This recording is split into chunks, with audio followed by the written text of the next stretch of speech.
Vamos aqui num pequeno festival de exercícios resolvidos, a estatística básica.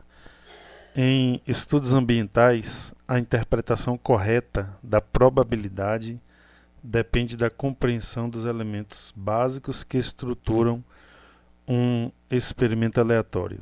Em uma análise de incêndios florestais, o pesquisador precisa distinguir claramente entre resultados possíveis e situações específicas de interesse para construir modelos probabilísticos consistentes. A respeito desse conteúdo, o espaço amostral contém todos os resultados possíveis do experimento. O conselho que eu falo aqui, que eu dou aqui, é que você pause o vídeo e tente resolver, né? E tente responder. Porque eu vou seguir direto aqui, tá certo? Então, o espaço amostral contém todos os resultados possíveis do experimento. Essa é uma resposta verdadeira, né? O espaço amostral é um conjunto, né, de todos os resultados que podem ocorrer em um experimento aleatório, né?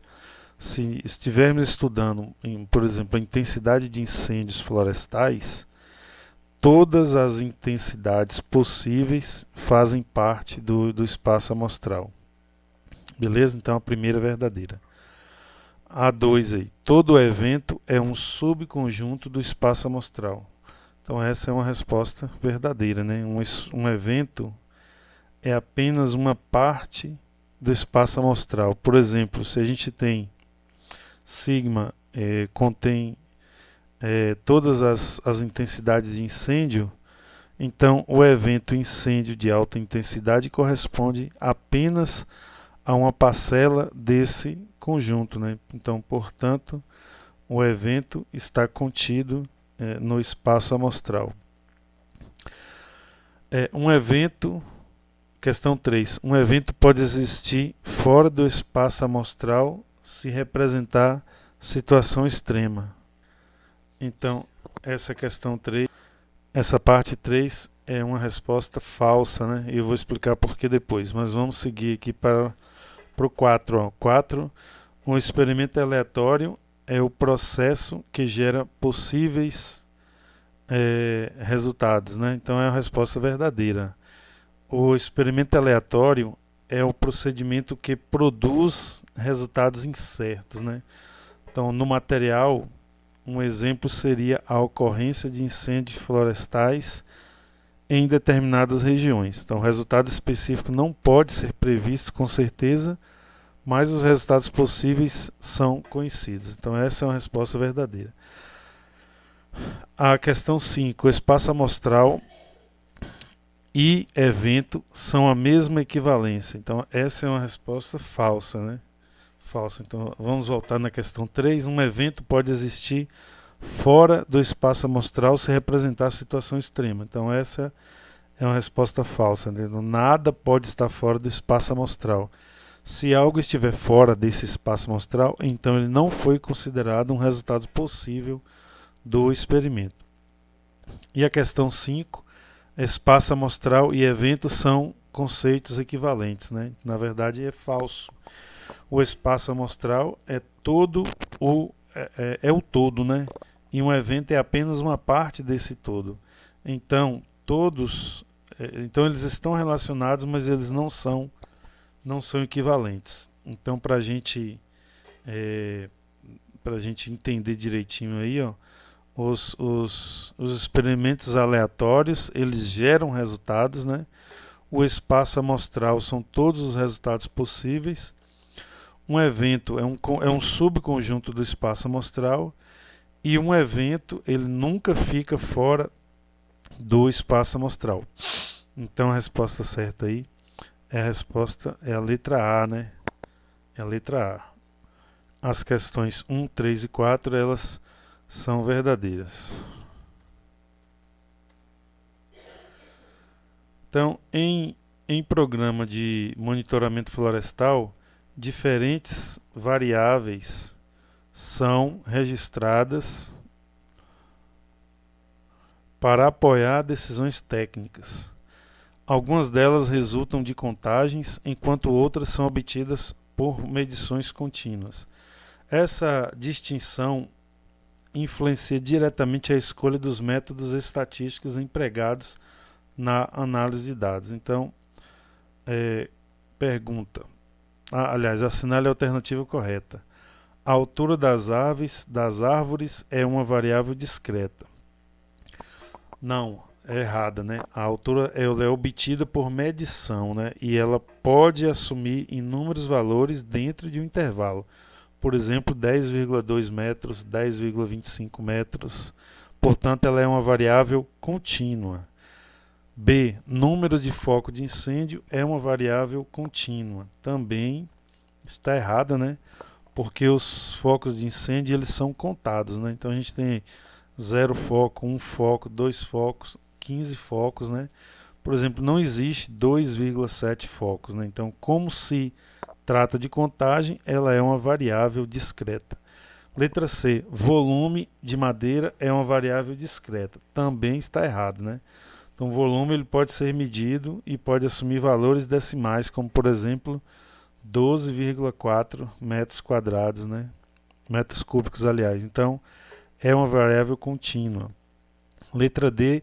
A quantidade de árvores afetadas por praga é uma variável discreta. Então, essa é uma resposta correta, né? Estamos contando árvores, né? 3 árvores, 18 árvores, 52 árvores. Então, como os valores são inteiros e contáveis, então trata-se de uma variável discreta. Então, letra D é a questão verdadeira. Vamos ver por que a E é uma falsa. Índice pluviométrico é uma variável discreta. É uma questão que está errada. A precipitação ela pode assumir valores como 25,1 milímetros, 25,15 milímetros. Então, logo, ela é uma variável contínua. Então, gente, é um macete de prova aí, né?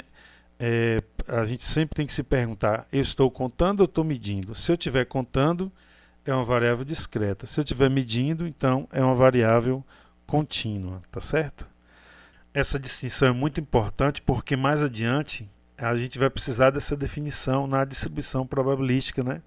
Para a gente utilizar a distribuição binominal ou a Poisson ou a normal. Então vamos para a questão 3, né? Que é uma questão de verdadeiro ou falso. A distribuição binomial é amplamente utilizada em situações ambientais envolvendo sobrevivência de mudas, germinação de semente e incidência de doenças. Sua aplicação depende do atendimento simultâneo de determinadas condições estatísticas que garante a validade do modelo probabilístico, né? É uma questão, né, que a gente vai verificar as condições necessárias para aplicar a distribuição binomial. Então, a primeira alternativa. O número de tentativa deve ser fixo. Então, é verdadeiro. Na binomial, né, o número de observações, que é o N, ele precisa ser conhecido antecipadamente, né? Um exemplo é assim, você vai avaliar 10 mudas, o N é igual a 50. Se vai avaliar 50 mudas, o N é igual a 50. O número de tentativas não pode ficar variando durante o experimento. 2. As tentativas devem ser independentes. É verdadeiro, né? Então, o resultado de uma tentativa não deve alterar diretamente o resultado da outra. Um exemplo por exemplo, a sobrevivência da muda 1 não deveria modificar a probabilidade de sobrevivência da muda 2. Então, essa é uma das premissas mais importantes da distribuição binomial. 3. A probabilidade de sucesso pode variar livremente entre as tentativas. Então, essa é uma questão falsa. A binomial, a probabilidade de sucesso, que é o P, né, deve ser permanente, né, deve permanecer constante. Um exemplo é quando a gente diz que P é igual a 0,8, né, para todas as mudas, né? Então, se uma muda tiver 80%, outra tiver 50% e outra tiver 30%, o modelo binomial clássico deixa de ser adequado. 4, né? O experimento deve possuir dois resultados possíveis. É uma questão verdadeira, né? A binomial trabalha com situações binárias, né? Sobrevive ou não sobrevive, germina ou não germina, tem praga ou não tem praga, teve incêndio ou não teve incêndio, né? Por isso que ela recebe esse nome de binomial. Próxima. A distribuição binomial trabalha com contagem de sucessos. Então é uma questão verdadeira. O objetivo é descobrir a probabilidade de obter exatamente X sucessos em N tentativas. Um exemplo é, das 10 mudas avaliadas, qual a probabilidade de exatamente 8 sobreviver? Então, nesse caso, o N vai ser 10, o X vai ser 8 e o P vai ser 0,8. Né? Então, a binomial conta quantos sucessos ocorreram. No 6, a dependência entre as tentativas não afeta o modelo. Essa é uma questão falsa, né? Ela afeta sim. Se as tentativas forem dependentes, uma das mais premissas da binomial é violada. Um exemplo, imagine uma doença altamente contagiosa em uma árvore, né? Se uma árvore adoecer, aumenta a chance das vizinhas adoecerem também. Então, nesse cenário, as observações deixam de ser interdependentes e o modelo binomial pode produzir resultados inadequados. Então, para usar a distribuição binomial, você precisa ter número fixo de tentativa, que é o N, dois resultados possíveis, né, que é o sucesso e o fracasso, precisa ter tentativas independentes, né, precisa da probabilidade constante, né, que é o P, e precisa do interesse em contar o sucesso, que é o X. Então, se qualquer uma dessas condições falhar, já vale desconfiar que a binomial pode não ser o modelo correto. Então vamos para a questão 4, né? A questão 4 fala de distribuição binomial, né? Ela é importante porque reúne praticamente todas as propriedades fundamentais que a gente tem na curva normal. Então vamos lá. Em inventários florestais, variáveis como DAP e altura costumam apresentar comportamento aproximadamente normal. Então, a compreensão das propriedades da curva normal permite interpretar dados ecológicos, identificar observações extremas e avaliar a variabilidade dos dados observados. Se a distribuição normal,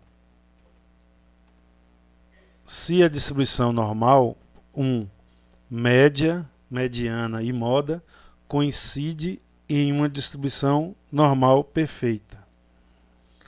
Então é verdadeiro. Por quê? A curva normal é perfeitamente simétrica, né? Então, por causa dessa simetria, a média fica no centro, a mediana fica também no centro e a moda, né, que é o valor mais frequente, também fica no centro. Então, numa normal teórica, média, mediana e moda são iguais, né? 2. A curva normal é simétrica, então é uma questão verdadeira. Olha só, se você dobrar a curva ao meio exatamente na média, os dois lados praticamente coincidem. Então isso significa que os valores acima da média têm um comportamento espelhado em relação aos valores abaixo da média. Então não existe uma tendência para um lado específico, né? Essa é uma característica mais marcante da distribuição normal. 3. A área total sobre a curva é igual a 1. Então isso é verdadeiro. Aqui entra a interpretação probabilística, né? Então a área sobre a curva representa probabilidades. Não? Como a soma de todas as probabilidades possíveis deve ser 100%, então nós temos que a área total é igual a 1 ou 100%. Então por isso, quando calculamos probabilidade na normal, estamos sempre trabalhando com um pedaço dessa área total. 4. Valores extremos tendem a ocorrer com menor frequência. Então é uma questão verdadeira também. Pensa comigo, num povoamento florestal, a maioria das árvores costuma ter altura próxima da média. Já as árvores, podem ser extremamente baixas ou extremamente altas, mas são mais comuns. Por isso as extremidades da curva, né, que são as caudas, elas possuem pouca área e representam eventos menos frequentes. 5. Quanto maior o desvio padrão, menor a dispersão. Isso é uma questão falsa.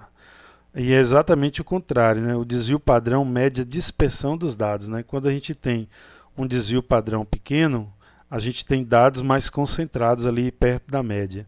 Quando a gente tem desvio padrões grandes, a gente tem dados mais espalhados em uma cauda mais alongada. Então, o próprio material mostra que curvas com maior desvio padrão ficam mais largas e achatadas, indicando maior variabilidade. Então, para resumir aí, se a distribuição falar que é normal, você deve lembrar que a curva ela tem um formato de sino, ela é simétrica, ela tem média, mediana e moda iguais, né, ou praticamente iguais. A área total é igual a 1, a maior concentração é próxima da média e os valores extremos são mais raros, né, e quanto maior o desvio padrão, maior a dispersão dos dados, né. Então essa é uma questão muito importante do capítulo 8, né, porque praticamente resume toda a seção 8.1 e 8.2. Agora vamos para a questão 5, né? Ela costuma confundir bastante porque envolve a ideia de reduzir o espaço amostral. Então, vamos lá, vamos para ela. A probabilidade condicional é especialmente importante quando variáveis ambientais apresentam dependência. Então, em estudos de incêndios florestais, por exemplo, a ocorrência de seca prolongada pode alterar significativamente a chance de ocorrer novos eventos. Assinale a alternativa correta.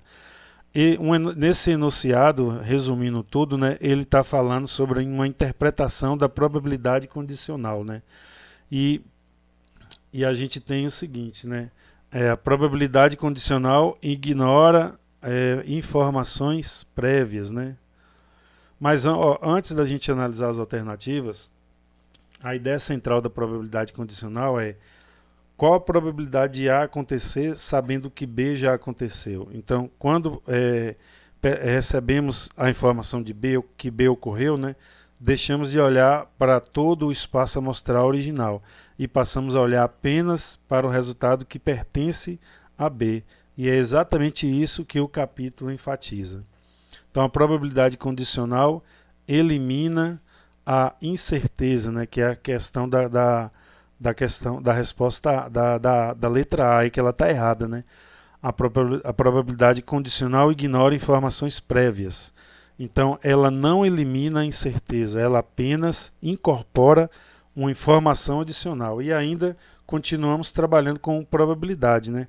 Por exemplo, sabemos que houve seca prolongada. Queremos calcular a chance de incêndio. Então, ainda existe incerteza, mas agora ela é analisada dentro dessa condição. A questão B. A ocorrência de B amplia o espaço amostral. É uma questão errada, né? Acontece justamente o contrário, né? Quando há ocorrência de B, reduz o espaço amostral. Pensa comigo. Antes, a probabilidade é em todos os cenários possíveis. E depois de saber que B ocorreu, passamos a considerar apenas os cenários contidos em B. O universo de análise fica menor. C. Na probabilidade condicional, a análise é restrita aos resultados compatíveis com a condição imposta. Essa é a resposta verdadeira, né? Então, essa ideia central em a probabilidade de A condicionada a B, nós queremos saber a probabilidade de acontecer, sabendo que B já aconteceu. Então, tudo que está fora de B deixa de ser considerado. Questão D. Eventos dependentes não podem ser estudados em probabilidade. Então, a resposta é falsa, né? Porque os eventos dependentes eles podem sim ser estudados em probabilidade. Na verdade, a probabilidade condicional é uma ferramenta importante justamente para analisar a dependência entre eventos. Questão Letra E. O espaço amostral permanece obrigatoriamente inalterado. Questão falsa. A probabilidade condicional, o evento de referência muda, né? Ele passa a ser o evento condicionante, ou seja, o evento de B, né? Então a resposta certa é a letra C, né? Então probabilidade condicional significa calcular as chances de um evento acontecer considerando que uma condição já aconteceu. Em termos simples, né? Em probabilidade de A, quando B já aconteceu, olhamos apenas para dentro de B. Beleza? 6. Em uma região florestal, técnicos desejam estimar o número médio esperado de focos de incêndio utilizando informações históricas. Então, nessa situação, o conceito de esperança matemática favorece uma medida teórica importante para apoiar o planejamento operacional e a alocação de recursos. Então, a esperança matemática representa uma média teórica, é verdadeiro, né? A esperança matemática, também chamada de valor esperado, né, indica o comportamento médio esperado de uma variável aleatória ao longo do tempo, né? 2. O valor esperado garante um resultado futuro exato. Questão falsa. O valor esperado não é uma previsão exata. Ele representa uma média aleatória. Então, na prática, o resultado observado pode ser maior, menor ou igual ao valor esperado. 3. Pode-se utilizar para estimar produção média. É verdadeiro. Então, a esperança matemática pode ser usada para estimar a produção média de madeira, né, produtividade vegetal ou outro resultado médio em sistemas florestais. 4. Utiliza probabilidades associadas ao resultado. Verdadeiro. O cálculo de valor esperado considera cada resultado possível multiplicado pela sua respectiva probabilidade. 5. É aplicável apenas em variável contínua. Falso. A esperança matemática pode ser aplicada a variáveis aleatórias, discretas e contínuas. No capítulo, ela aparece associada principalmente às variáveis discretas, né, como todo número de um foco de incêndio. E o 6 pode auxiliar na previsão de incêndios, né, verdadeiro. Ao usar dados históricos, a esperança matemática pode estimar o número médio esperado de focos de incêndio, ajustando no planejamento e na prevenção. Então a resposta correta é V, F, V, V, F, V. E para memorizar, né, a esperança matemática é uma média teórica ponderada das probabilidades. Ela ajuda a estimar comportamento médio, mas não garante exatamente o que vai acontecer em cada caso real. Então vamos aqui para a questão 7. Na questão 7, a distribuição de Poisson é amplamente empregada em estudos ambientais para modelar eventos raros. Sua principal aplicação ocorre quando se deseja estimar probabilidades associadas à frequência de ocorrência distribuída ao longo do tempo ou do espaço. Então, a questão 1, a respeito da distribuição de Poisson, temos: é adequado para eventos raros. Então, verdadeiro. A distribuição de Poisson ela foi desenvolvida para modelar fenômenos que ocorrem com baixa frequência, mas que pode acontecer diversas vezes dentro de um intervalo de tempo ou espaço, como, por exemplo, né, foco de incêndio, acidentes ambientais, a ocorrência de espécies raras, né, e também o ataque de pragas. A questão 2. Utiliza o parâmetro lambda. Verdadeiro, né? O principal parâmetro da distribuição de Poisson é o lambda, que representa a média esperada de ocorrências. Então, toda distribuição é construída a partir desse valor. 3. Lambda representa a média esperada das ocorrências. Então, verdadeiro. Se uma reserva apresenta em média 3 incêndios por mês, então lambda é igual a 3. Esse valor representa o número médio esperado de eventos no intervalo analisado. 4. É utilizado para modelar focos de incêndio. Verdadeiro. Em um dos eventos mais citados no capítulo, como ocorre incêndios, são eventos relativamente raros, né? E são contados ao longo do tempo. Então a distribuição de Poisson ela é adequada para estimar probabilidades relacionadas à sua ocorrência. Questão 5. Exige apenas 2 resultados possíveis por observação. Falso, né?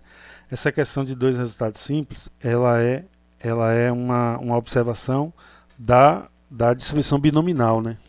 Na distribuição binominal, cada observação possui apenas 2 resultados, né? Que é o sucesso ou o fracasso.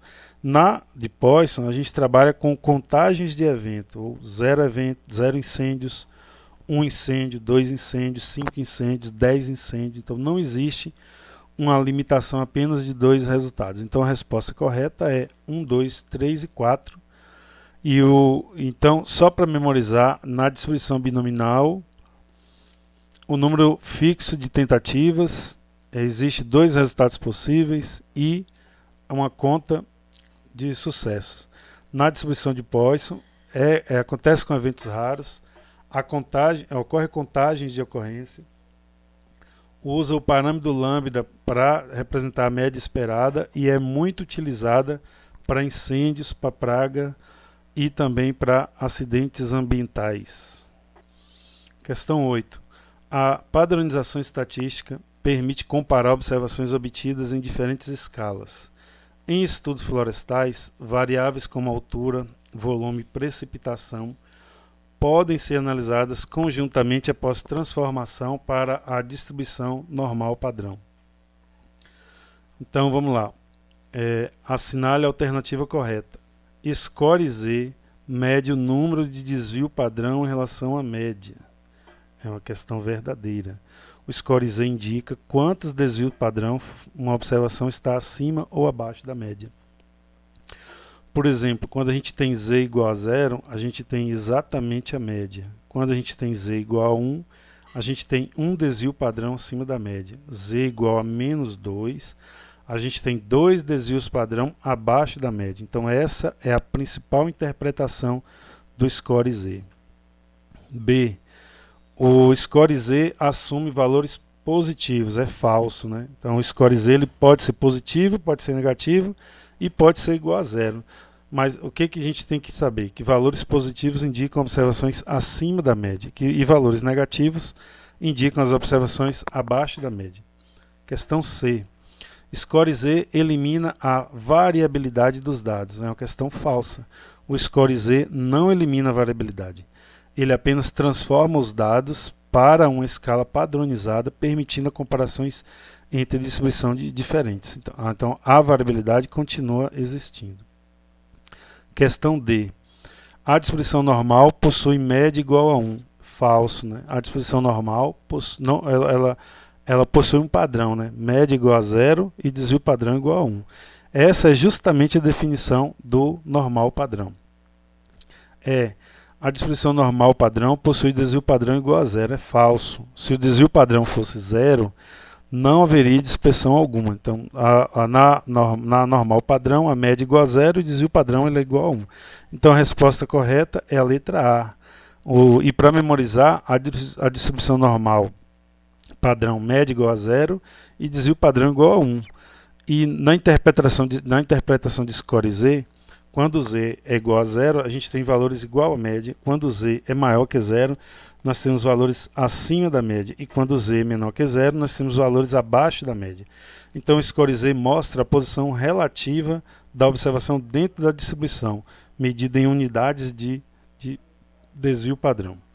Então agora vamos para a questão 9. A abordagem clássica e a frequencista representam interpretações distintas da probabilidade.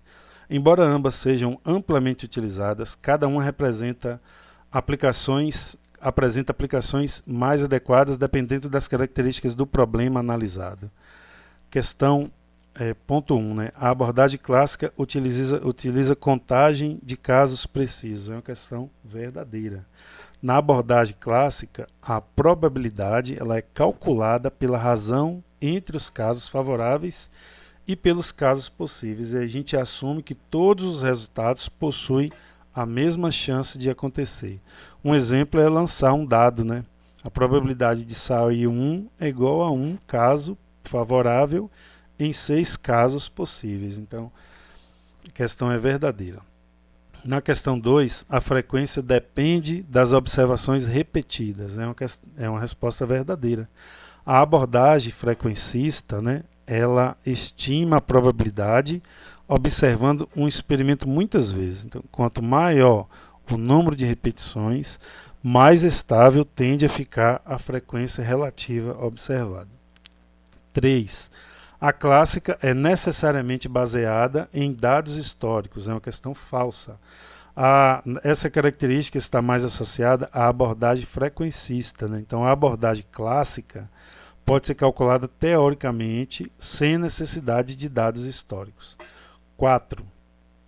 A frequencista utiliza a frequência relativa, né? Então, é uma questão verdadeira. A probabilidade é estimada pela frequência relativa observada após muitas repetições. Então, por exemplo, se observarmos 120 incêndios em 1000 períodos observados, a probabilidade estimada ela é de 120 dividido por 1000, que é igual a 0,12, e que pode ser escrita como 12%. Então, é uma questão verdadeira. Ambas produzem sempre resultados idênticos. A questão é falsa. Em muitos casos, os resultados podem ser próximos, mas não necessariamente idênticos. A clássica, ela trabalha com um modelo teórico e a frequencista trabalha com dados observados. Então, dependendo da quantidade e da qualidade dos dados, os valores podem ser diferentes. 6. A escolha da abordagem depende do contexto. É verdadeiro, né? Por que é verdadeiro? Porque esse é um dos pontos centrais, né, quando a gente estuda esse assunto. A abordagem clássica ela costuma ser mais adequada para situações teóricas e controladas. E a abordagem frequencista ela costuma ser mais adequada para sistemas reais e fenômenos ambientais observados ao longo do tempo. Então a resposta correta é VVF, VFV. E aí, só para ajudar aí na memorização, né, a abordagem clássica ela tem uma base teórica, ela usa casos favoráveis e casos possíveis, né, e ela não depende necessariamente de dados históricos, né, e ela é muito utilizada em situações controladas, né. Já a abordagem frequencista, ela utiliza uma base empírica, ela utiliza observações repetidas, ela baseia em frequências relativas, né, e ela é muito utilizada em estudos ambientais e dados históricos. Então a diferença mais importante é que a clássica calcula e a frequencista estima a partir de dados observados. Beleza? Vamos para a questão 10. Em projeto de reflorestamento, pesquisadores utilizam modelos estatísticos para avaliar a sobrevivência de mudas e riscos ambientais. A escolha adequada da distribuição probabilística depende das características do fenômeno observado.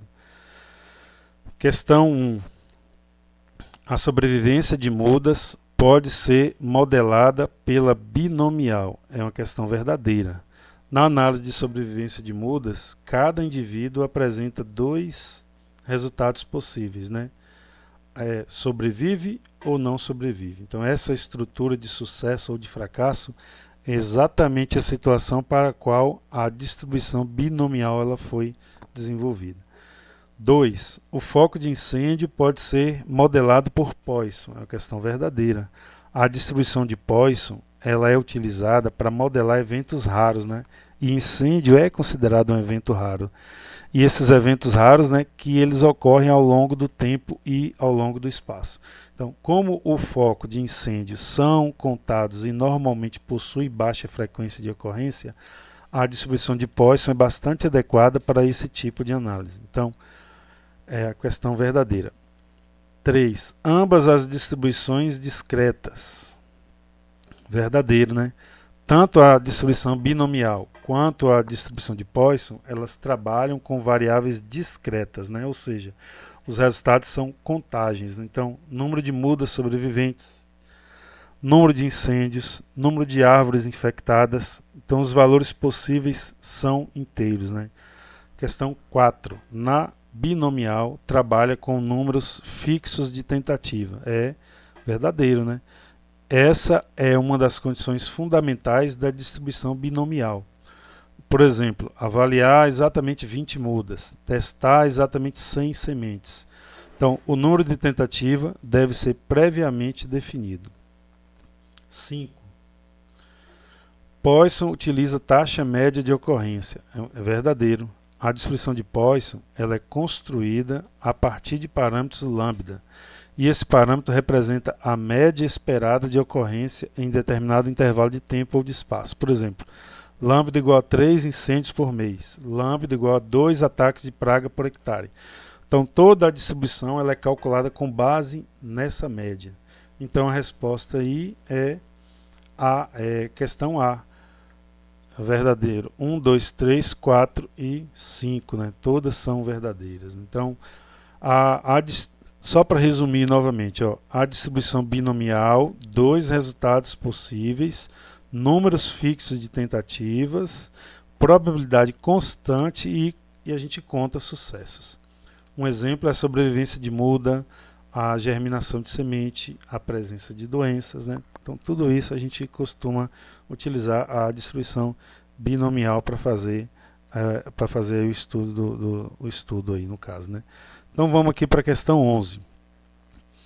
Em análises ambientais, a definição correta de espaço amostral influencia diretamente os cálculos probabilísticos. Então, quando o pesquisador estuda incêndios florestais classificados por intensidade, estação do ano e região afetada, todos os resultados possíveis devem estar previamente representados no universo de análise. Então vamos aí para o comentário de cada questão. Um evento sempre contém todos os espaços amostral. É uma questão falsa. Um evento normalmente representa apenas uma parte do espaço amostral.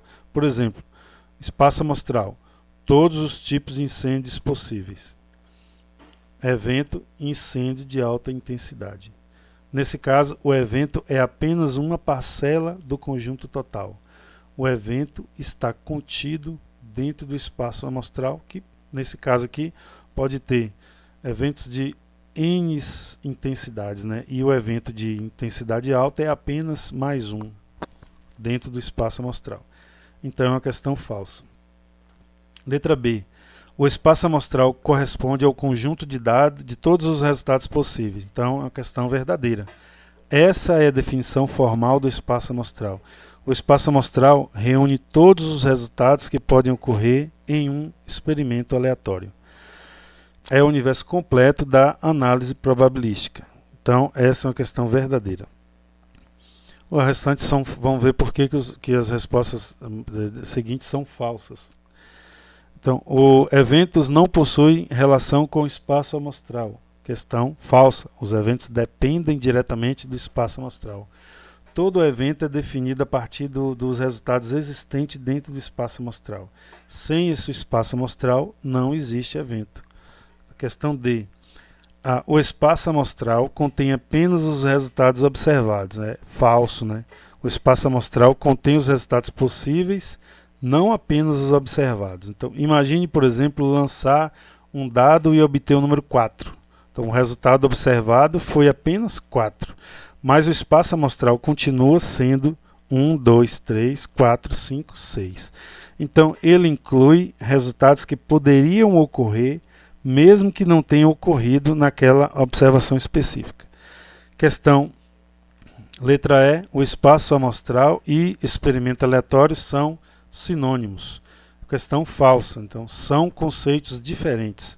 O experimento aleatório é um processo que gera resultados e o espaço amostral é um conjunto de resultados possíveis produzidos por esse experimento. Um exemplo, né, é o experimento monitorar a ocorrência de incêndios e o espaço amostral, todos os resultados possíveis dessa observação. Então a resposta correta, como a gente já vinha falando, é a letra B. Ou seja, experimento aleatório, processo que gera resultados, né? E o espaço amostral é um conjunto de todos os resultados possíveis, né? e evento é um subconjunto do espaço amostral. Então, uma forma simples de visualizar, a gente percebe, ó, o experimento gera espaço amostral, do qual surgem eventos. Beleza? Então, vamos passar aqui agora para a questão 12. Em estudos de manejo sustentável, a escolha entre variáveis discretas e contínuas influencia os modelos probabilísticos utilizados, né? Algumas características ambientais são obtidas por contagem, enquanto outras são resultados de medições realizadas em campo. Então vamos ver a primeira. Número de áreas desmatadas é uma variável discreta. Verdadeiro, né? Essa variável resulta de contagem. E como os valores são inteiros e contáveis, né, trata-se de uma variável discreta. A altura das árvores é uma variável contínua. Também é verdadeiro, né? A altura ela é medida e pode ela assumir infinitos valores dentro do mesmo intervalo, né? São valores quebrados, né? Um exemplo, 12,3 árvores. E por isso que ela é considerada uma variável contínua. 3. Volume de madeira é uma variável contínua. Verdadeiro, né? O volume de madeira também é obtido por medição. E ele admite valores, por exemplo, 25,4 metros cúbicos, né? Então é uma variável contínua, né? 4. O número de focos de incêndio é uma variável discreta. Verdadeiro, né? Então a gente conta as ocorrências de incêndio. 3 incêndios, 12 focos de incêndio. Não existe 2 incêndios e meio, né? Então, portanto, ela é uma variável discreta. E 5. A precipitação pode assumir valores contínuos. É verdadeiro, né? A precipitação é medida em milímetros e ela pode apresentar valores decimais. 18,2 milímetros, 18,257 milímetros. Então, por isso que ela é uma variável contínua. Então, a resposta certa é a letra C, né? Onde todas as respostas, todas as alternativas são corretas. E uma regra aqui para vocês entenderem, ó, se a variável é obtida por contagem, ela é discreta. Se ela é obtida por medição, ela é contínua. Então, estou contando ou estou medindo? Se eu estou contando, discreta. Se eu estou medindo, contínua. Questão 13. A correta aplicação da distribuição binomial exige atenção às condições de experimento. Quando essas condições não são respeitadas, as probabilidades calculadas podem não representar adequadamente o fenômeno ambiental analisado. Vamos julgar se essas questões estão verdadeiras ou falsas. O número de tentativas deve ser previamente definido. Então, questão verdadeira. Distribuição binomial. O número de tentativas deve ser conhecido antes do início da análise, né? Então, por exemplo, avaliar 20 mudas, vou testar 100 sementes aí numa horta, sei lá, e inspecionar 50 árvores. Então esse é o número N, né? O modelo pressupõe um número fixo de observações. Então agora 2. A probabilidade de sucesso deve permanecer constante. Verdadeiro, né?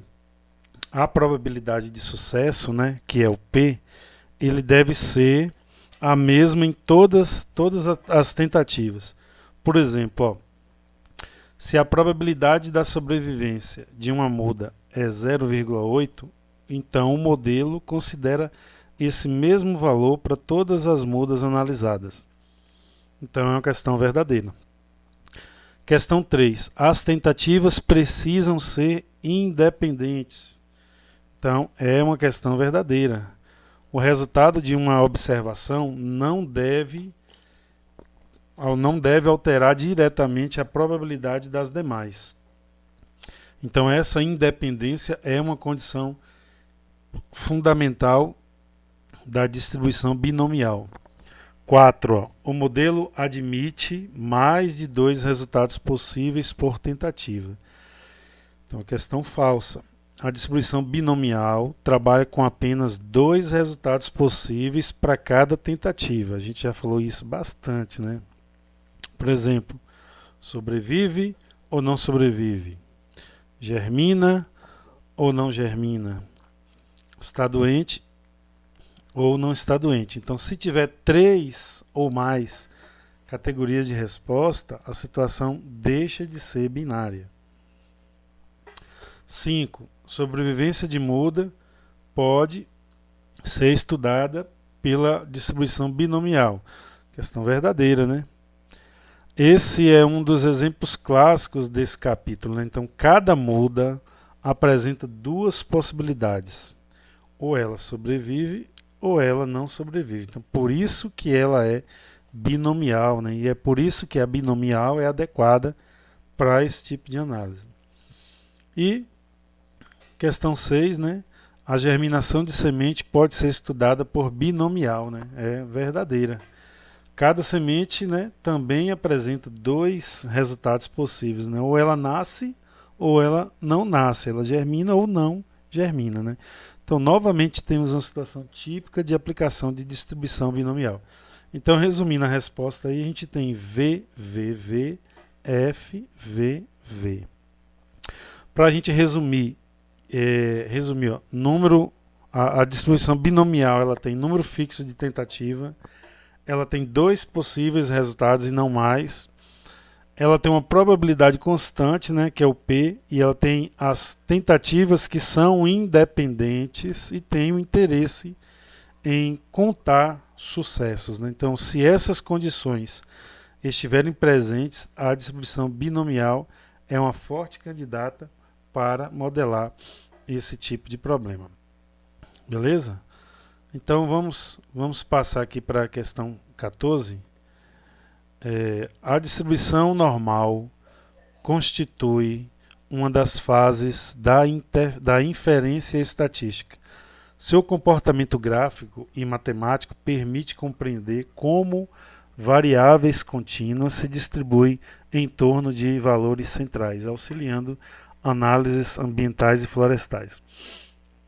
Então, primeira alternativa é simétrica em torno da métrica, né? Verdadeiro, né? Então a curva normal ela apresenta aquela imagem, ela é simétrica, ela apresenta aquela forma de sino, né? E aí o centro é a média de um lado e do outro são parecidos, né? Então significa que os valores abaixo e acima da média eles se distribuem de forma equilibrada, formando dois lados semelhantes, né? Possui formato de sino, é verdadeiro. Eu acabei de falar aqui, né, que a distribuição normal é conhecida como a curva do sino porque ela apresenta uma maior concentração dos valores na região central, né, e aí ela vai diminuindo gradativamente, gradualmente até as extremidades, né, até a cauda, né. A área total sobre a curva é igual a 1.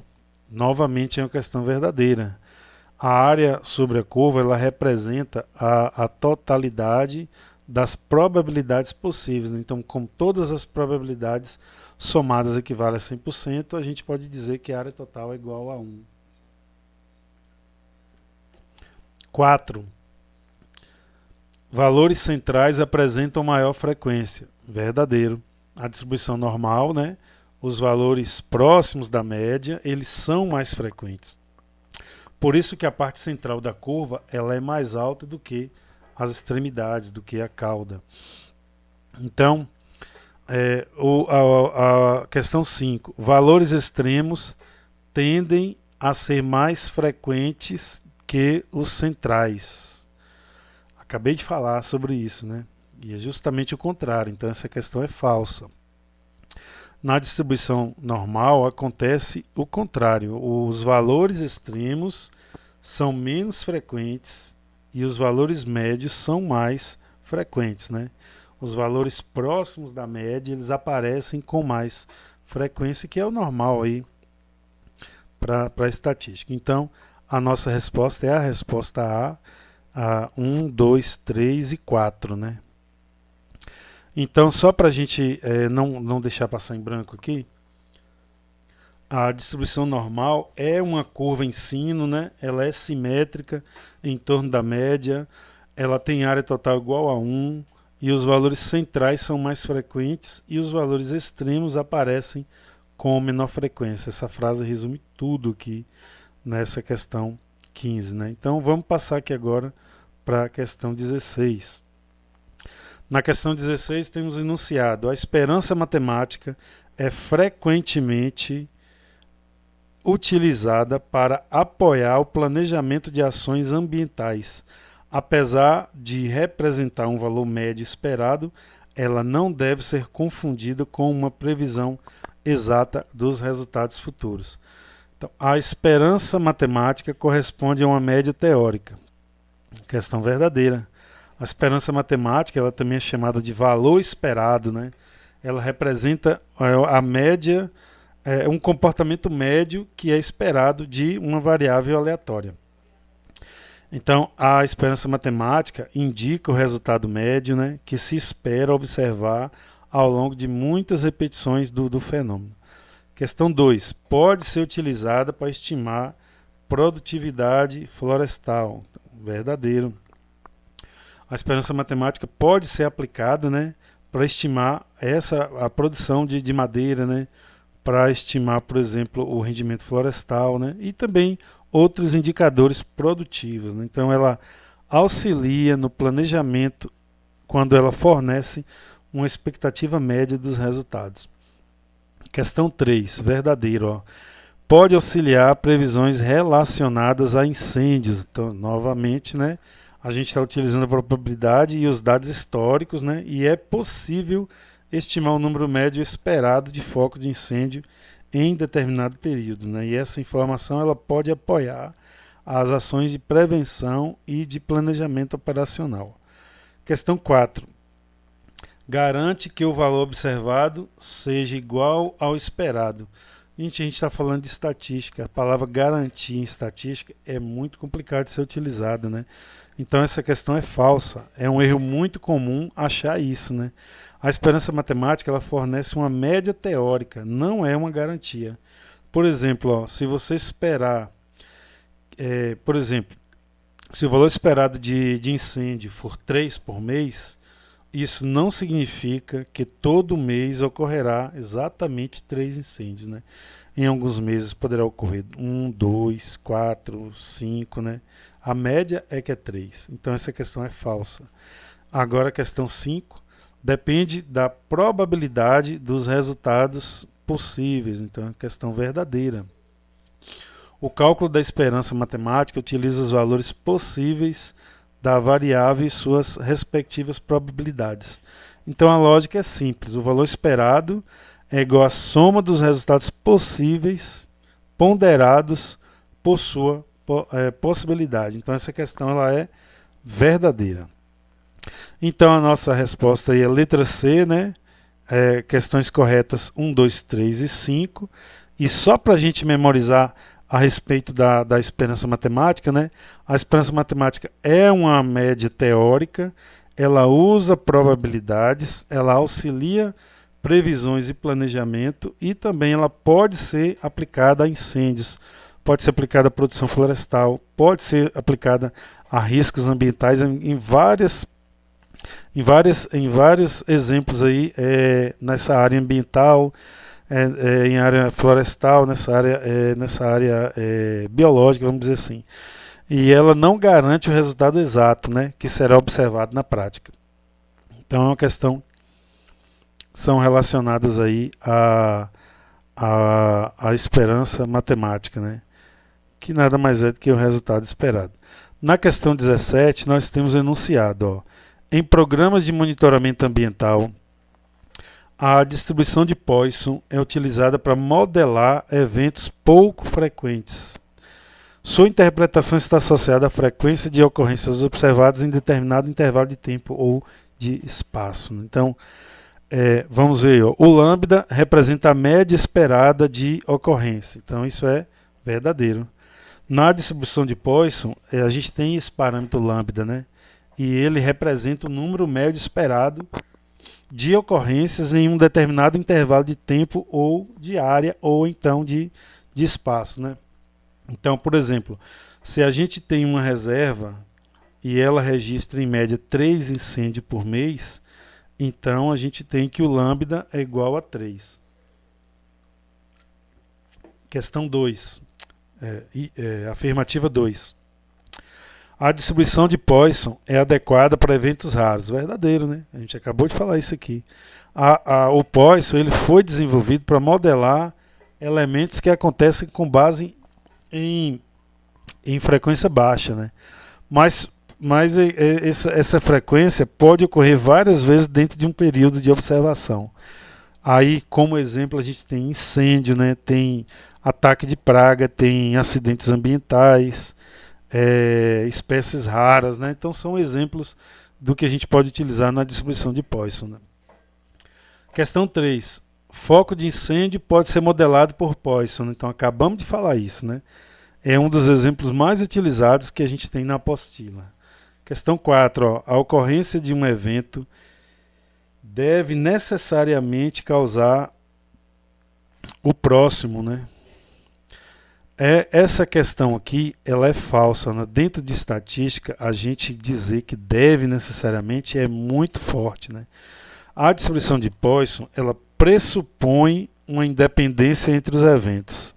E isso significa, né, que a ocorrência de um evento não deve influenciar diretamente a ocorrência dos demais.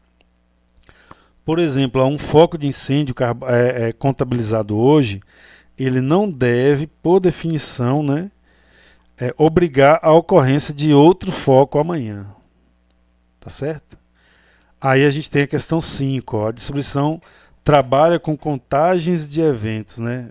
Isso aqui volta lá no início da nossa disciplina, quando a gente viu lá os tipos de variáveis, né? E essa aqui é contagem de eventos e distribuição de Poisson tem tudo a ver. Então é uma questão verdadeira. A variável analisada ela é discreta, né? E ela representa uma contagem. E o exemplo mais clássico que a gente tem é de incêndio, né? Então a gente não mede incêndio, a gente conta incêndio, né? Então é isso que acontece. Acidentes ambientais podem ser analisados por Poisson. Questão verdadeira. Os acidentes ambientais, eles costumam ser eventos relativamente raros, né? E eles são contabilizados ao longo do tempo. E tem como característica, né, esse pressuposto da distribuição de Poisson, né? Então, a gente tem aí como resposta VVV, FVV. Para a gente fazer a mesma coisa que fizemos na distribuição binomial, a gente tem que a distribuição de Poisson, ela modela eventos raros, ela trabalha com contagem de ocorrências, ela utiliza esse parâmetro lambda, né, que é a média esperada, ela considera eventos independentes e é muito utilizada para incêndios, pragas, acidentes ambientais e espécies raras, né? Então, é uma forma rápida de reconhecer o Poisson em prova, é procurar, por exemplo, frases como número de ocorrência, eventos raros, média de ocorrência, quantos eventos ocorreram em determinado período. Se tiver essas frasezinhas assim, é batata para a gente achar, a gente conseguir classificar a melhor forma de estudar o evento sendo a distribuição de Poisson, né? Então vamos partir aqui agora para a questão 18. Na questão 18 nós temos, ó, em análises comparativas entre áreas florestais distintas, o score Z permite interpretar a posição relativa de uma observação dentro da sua própria distribuição. Essa padronização facilita comparações entre variáveis medidas em escalas diferentes. Então analise a alternativa correta, ó. Z igual a 0 indica observações acima da média. Falso, né, gente? Z igual a 0, as observações estão exatamente em cima da média. Exatamente em cima ali da distribuição. Ela não está nem acima nem abaixo. Então, falsa. Os valores negativos de Z indicam observação abaixo da média. Então, isso é verdadeiro, né? A gente tem o score Z, que mostra quantos desvios padrão uma observação está distante da média.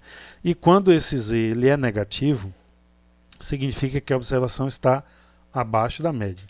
Então, letra C. O score Z elimina o desvio padrão da distribuição original.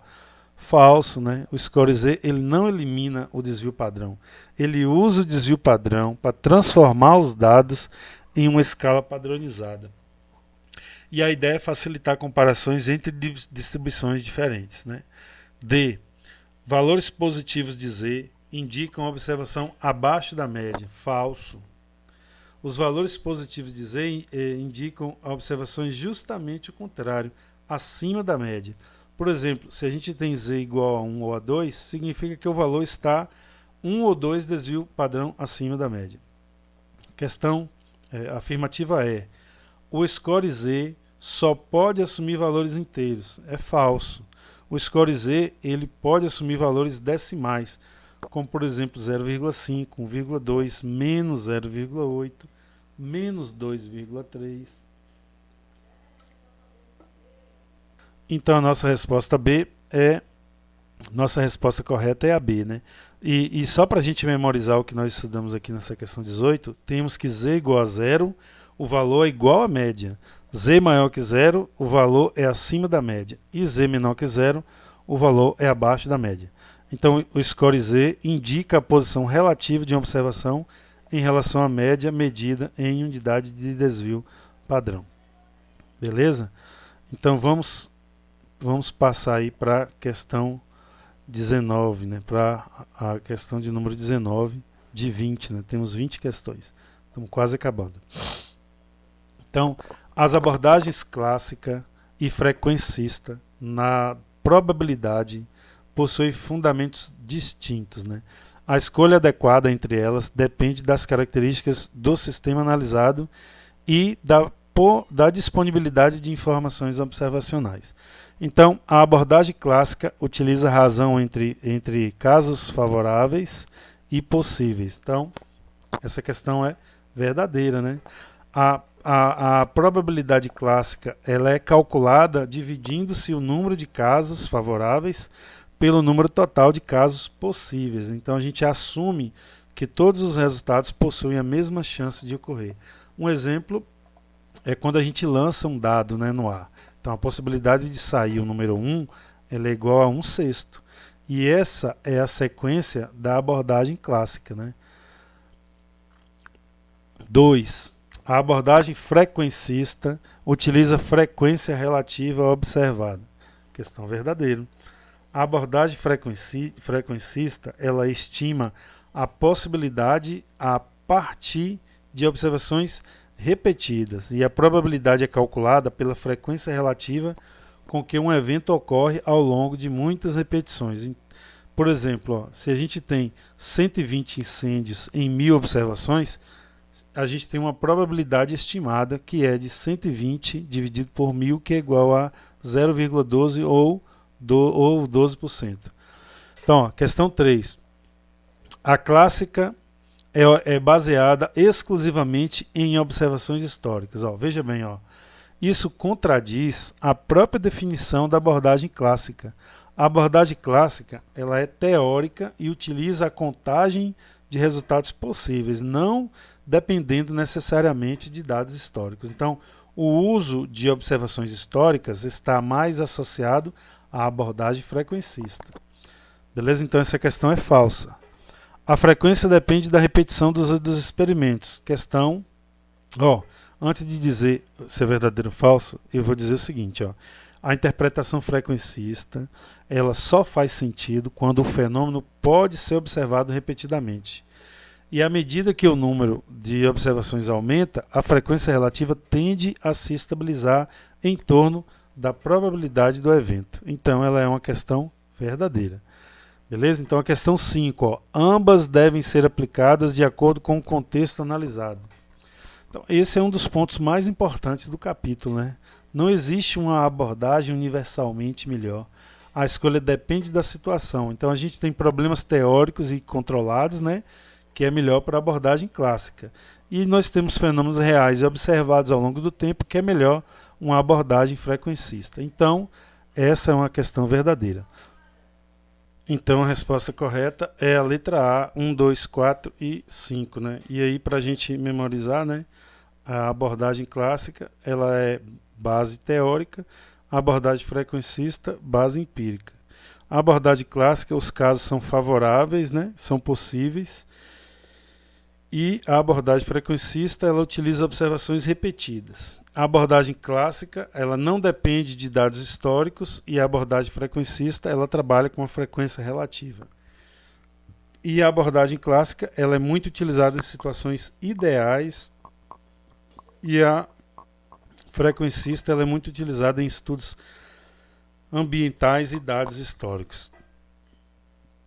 Então, a gente pode até pegar como base, né? Assim, ó, a abordagem clássica calcula probabilidades. A abordagem frequencista, ela estima probabilidades a partir de observações. Beleza? E aí nós vamos partir aqui para a questão 20, a última questão dessa revisão. Um engenheiro florestal precisa escolher entre o modelo binomial, Poisson e normal para analisar diferentes fenômenos ambientais. E a decisão correta depende da natureza da variável estudada e das características do processo observado. Primeiro, binomial é adequada para dois resultados possíveis. Isso é verdadeiro, né? A distribuição binomial ela é utilizada quando cada observação possui apenas duas possibilidades de resultado. E essa característica é uma das condições fundamentais para o uso da distribuição binomial.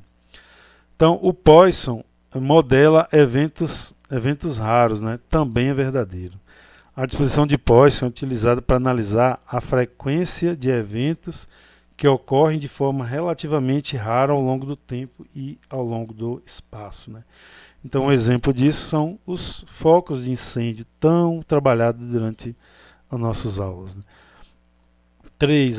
Normalmente é amplamente utilizada para variáveis contínuas. Aliás, normal é amplamente utilizada para variáveis contínuas, né? Então, a distribuição normal ela é aplicada a variáveis obtidas por medição e que pode assumir infinitos valores dentro de um intervalo. Se a alternativa dissesse variáveis discretas, a resposta seria errado, né? Por quê? Porque aqui a gente pode trabalhar com variáveis contínuas, altura de árvores, diâmetro na altura do peito, né? O volume de madeira, a temperatura, o índice de chuva, né? Então essa é uma questão verdadeira. A DAP pode apresentar comportamento aproximadamente normal. Também é uma questão verdadeira porque a gente trabalhou bastante sobre esse DAP, né? E a gente viu que frequentemente ele apresenta uma distribuição aproximadamente normal em populações florestais. E na prática, né, a maioria das árvores tende a concentrar-se próximo do valor médio, enquanto que os valores extremos eles aparecem com uma frequência menor. Então essa é uma questão verdadeira. E a sobrevivência das mudas pode ser analisada pela distribuição binomial. Sobrevivência. Olha para você ver, cada muda possui apenas dois resultados possíveis. Ou ela sobrevive ou ela não sobrevive. Então, como existe uma estrutura de sucesso e fracasso, a distribuição binomial ela é adequada para esse tipo de estudo. Então, essa é uma questão verdadeira e aí nós temos que marcar a letra D, né? Que aí tem aqui a letra D, 1, 2, 3, 4 e 5 são verdadeiros, né? Então, nós temos aí um resumo desses três modelos, né? A distribuição binomial, dois resultados possíveis, número fixo de tentativa, possibilidades constantes e conta sucessos, né? Já a distribuição de Poisson, né? Nós temos eventos raros, contagem de ocorrência, a utilização da média esperada, né, que é o parâmetro lambda, e a distribuição normal nós temos variáveis contínuas, curva em formato de sino, curva simétrica, né, em relação à média, nós temos que média é igual a mediana, que é igual a moda, e muito utilizada para, por exemplo, para DAP, para altura, para volume, para chuva, e é uma forma rápida de decidir em prova, né, já que vocês vão fazer prova, é assim, ó. Dois resultados possíveis, binomial. Contagem de eventos raros, Poisson. Variável medida continuamente, normal. Beleza? Então é isso que nós tínhamos para hoje. Espero que vocês tenham chegado até aqui. E boa sorte nos estudos aí. Um abraço.